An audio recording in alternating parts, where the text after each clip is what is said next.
Hello and welcome back to my channel, guys. Here I am Shikha.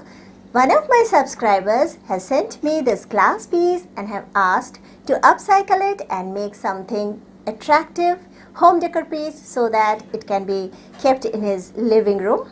So I have tried my best and you people are here to judge whether I have done justice to this piece.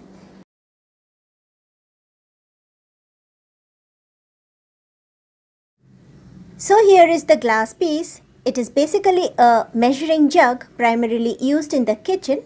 I will upcycle this to a vase. So stay tuned to watch the whole process.